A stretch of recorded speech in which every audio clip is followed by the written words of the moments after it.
Thanks, Randy. You know, for Astros fans, seeing Lance Berkman in another uniform took some getting used to, which means they're still in full-fledged adjustment mode. But upon his visit to Minute Maid Park this past week, Berkman showed once again his heart still isn't very far from Houston.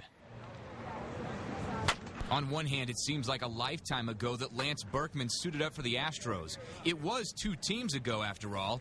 His stint with the Yankees already pales in comparison to what he's done this year in St. Louis, but he's not looking to rub it into the Astros. In fact, Berkman was downright complimentary. The team that they have over there now, you know, is really not that far away from being competitive. You know, there may be a few pieces here and there that would really put them over the top because they've got a pretty good group of guys as far as, you know, Hunter Pence could play for anybody, Michael Bourne could play for anybody. You know, I think Chris Johnson will continue to get better. And there's one player in particular the Big Puma can't talk up enough.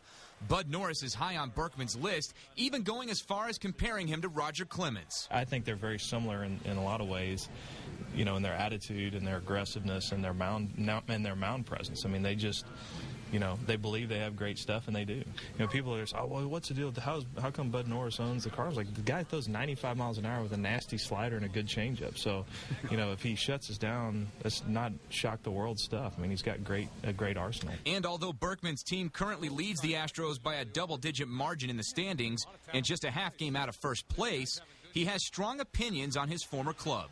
I think they've done some good things. I think they've done some things that I wouldn't have done. I mean, you know, you're not going to agree with every philosophical move that a team makes or front office makes, but the fact that they're focusing on the draft and focusing on, you know, getting some good young talent in the minor leagues is important. Meanwhile, Berkman continues to lead a Cardinals club that, yes, still has Albert Pujols on the roster, yet Pujols trails a rejuvenated Berkman in every major statistical category.